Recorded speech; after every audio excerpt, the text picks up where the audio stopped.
William Shakespeare is regarded as the greatest playwright of all time. His plays and poems have deeply influenced cultures all over the world. My next guest is a noted Shakespeare scholar. In her 2005 book, Shadow Play, she examined the religious and political messages encoded in the bard's body of work.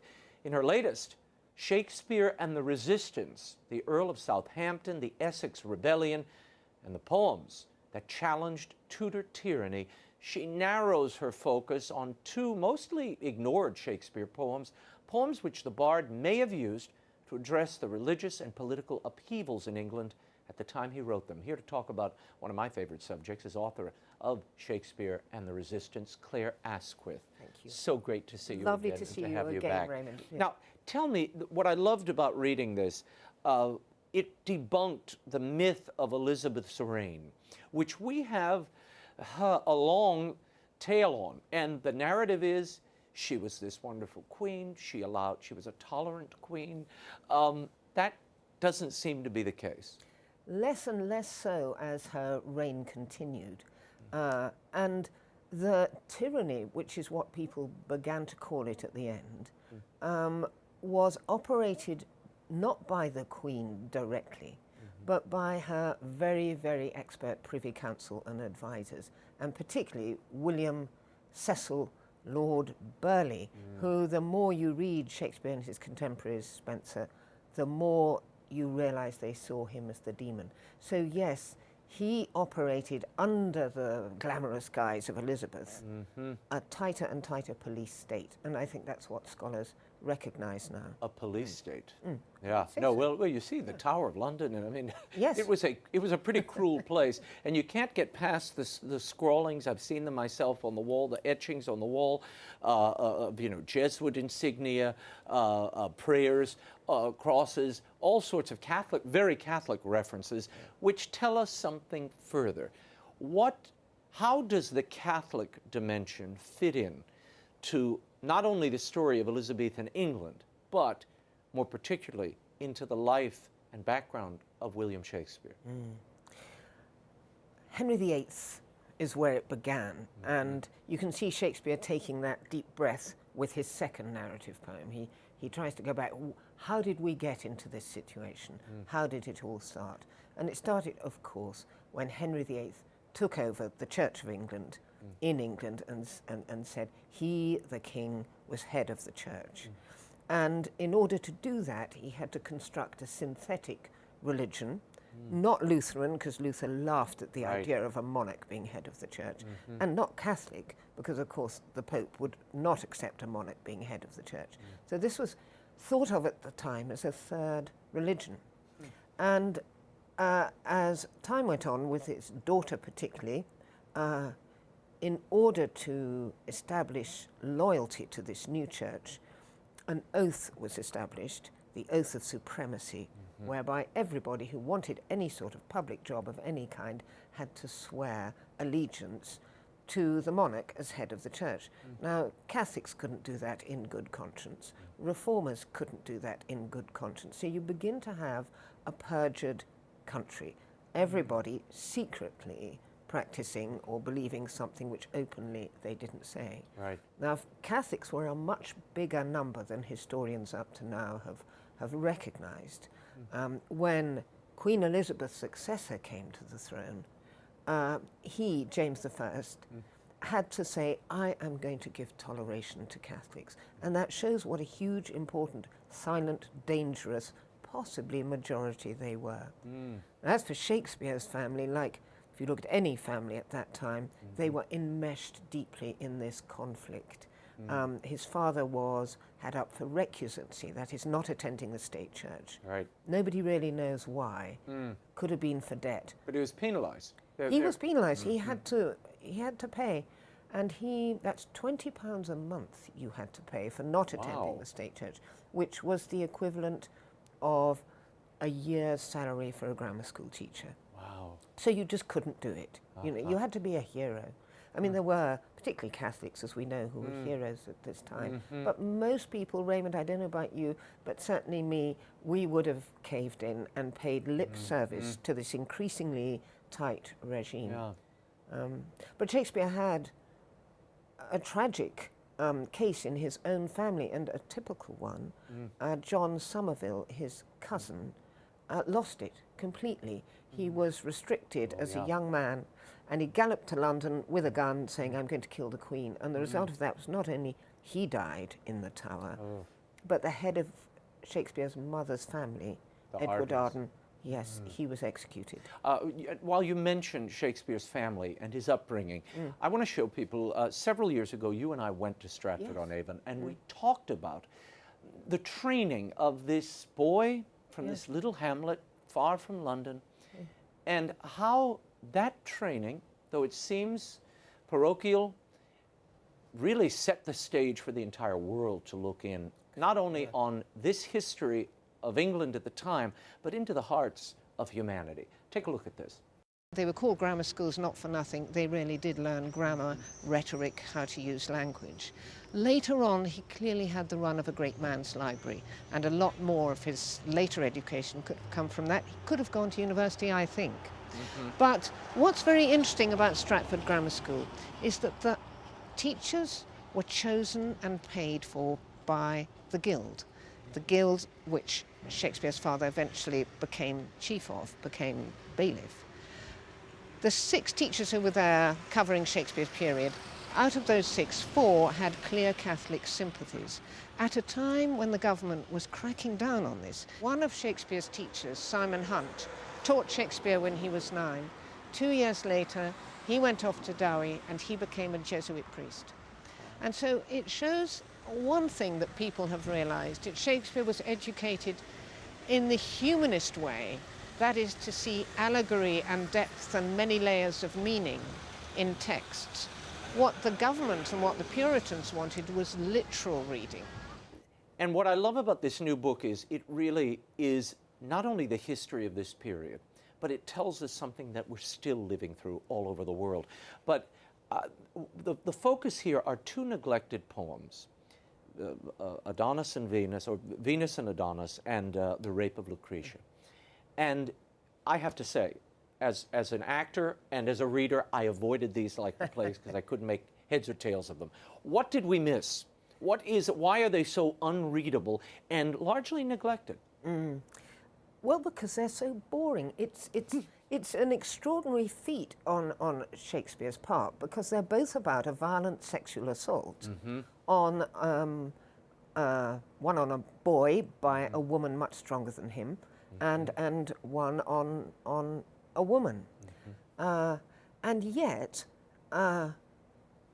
somehow, although we start both of them with a tremendous beginning that makes you, both opening verses are fantastic, and then digression after digression, and it's rather like those neoclassical Renaissance tapestries where there's all sorts of decoration all around the tapestry, but the main subject has got lost. Yes. Totally lost. Yes. And in this case, your contention is it's because he's writing about something other. He's using the allegory to tell a different tale and embed it in a hidden way. Yeah, exactly. And curiously, at the time he was writing these, a lot of his contemporaries were doing the same thing, and the same theme is there at the heart of all these narrative poems, and they have the same subject. It's an assault by a monarch on a subject. So they're all about the abuse of power. So Shakespeare, both these poems are about a king. Actually, in the story, it's not a king, but Shakespeare changed it so he is a king abusing a woman, and a queen. Actually, in the story, she's not a queen, she's a goddess, but Shakespeare changes it to a queen. So it shows that Shakespeare's genius, and he does it better than anyone else, is to take his source, strip it down, and rebuild it with material that relates not to the neoclassical or the mythical source, but to his own time. Contemporary reality. I want to show people this. This is Venus and Adonis. This is the opening of the poem, and I'll read this, and I want your reaction to it. Tell us what we're missing here. From the besieged Ardea, all is in post, borne by the trustless wings of false desire. Lust-breathed Tarquin leaves the Roman host, and to Colatium bears the lightness fire, which in pale embers hid, lurks to aspire and girdle with embracing flames the waist of Collantine's fair love, Lucretia the chaste. Now that is the opening verse of The Rape of Lucretia. It's just one sentence, and it's very hard to read because it's one great sweep, and what you've got there is Tarquin driven by lust. Right. He's been told about this beautiful woman by her husband, and he can't wait. He leaves the battlefield, gallops off to find her, and sure enough, his lust is inflamed, and he rapes her that very night. Now, the funny thing about that verse is that people wouldn't have been expecting that, because that's not the original story. And it's a story everybody knew. And it should have begun, with the soldiers laying bets on their wives. And they all bet, mine's the most beautiful and chaste, mine is the most chaste. And they all go back and they find, yes, that Lucretia's. But why does Shakespeare start like this? That Lucretia's husband has boasted about her beauty. And after this magnificent verse, the action stops.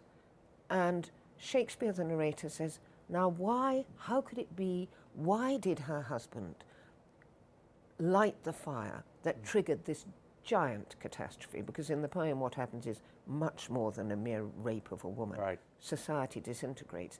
Whose fault was it? And he thinks it was the husband's. Now the curious thing about this is that all accounts of the Reformation from today, going right back to Shakespeare's day, begin not with Henry VIII falling for Anne Boleyn, but begin with Cardinal Wolsey, the Prince of the Church, byword for ostentation, liquidizing a few small monasteries just to get some petty cash to build his own vanity project, which are Ipswich and Christchurch. So that alerted Henry, through Thomas Cromwell, to a brilliant way of making a ton of money. But not just Henry. Behind Henry were a small group of very highly placed, very canny men, and they were the ones who drove the dissolution. So in this... so Wolsey is the husband bragging about the beauty of the wife, exactly. And the wife, Lucretia, is the church. She's not a person. All the critics say she has no personality. The beginning, she's the embodiment of utter sacramental beauty and treasure. She represents huge wealth, untouchable, but absolutely massive. Yeah, well, and there's that moment where Tarquin, who is identified as a king in this poem, and he's not in the originals. He's just a prince. He's just a prince. Here he's the king, and he sets his foot upon the light at one point. Yes. Before he rapes her. And actually that is a detail that works on both levels, because it's dramatic, like Othello, and when he writes Othello, he is definitely thinking of this moment. Sets his foot upon the light, but that is the moment he extinguishes the light, and the lights go out in England at that point. That is a moment where you accept it on a literal level, and and initiated readers who'd looked at the beginning and thought, Tarquin leaving the Roman host. Now that sounds like Henry breaking with Rome. And laying waste. What is it? It's encircles with inflaming flames. Encircling flames. Encircling flames, the waist of Collantine's fair love, Lucretia the chaste. So waste, Shakespeare always parodies on, puns on if he can. It's the waste of England, if you like, the waste which people saw all around them still, with the ruins of the dissolved monasteries. So. Yes, every detail of these poems, they are, on a surface level, beautiful in that they're rhetorically and linguistically very highly wrought. But we see them, Hazlitt called them, as cold as ice houses. But once you see the underlying text, they are incandescent. Yes, he is absolutely burning as he writes these poems, particularly Rape of Lucretia, although Venus and Adonis are the more exciting poem. Right, well, Venus and Adonis also, you have the powerful older woman who wants this younger, untouched, chaste boy in this case, and she uses her power and he dies. He dies. Now, not by her hand, but Incidentally, yes, by her hand. By hand. She, in fact, he dies because he's off on a boar hunt, this boy. And this, again, people would have thought, well, now, why is Shakespeare changing the source? Because instead of Venus falling for Adonis, who is very flattered and reciprocates, and he's a young man, in this poem is a very young man. He says, he's a boy. He says, I'm a minor, actually. This is a sexual assault on a minor. Wow. And Venus lifts him off his horse, tucks him under her arm, throws him onto the ground, and makes love to him. And the rest of the poem is Adonis trying to get away. It takes a whole day.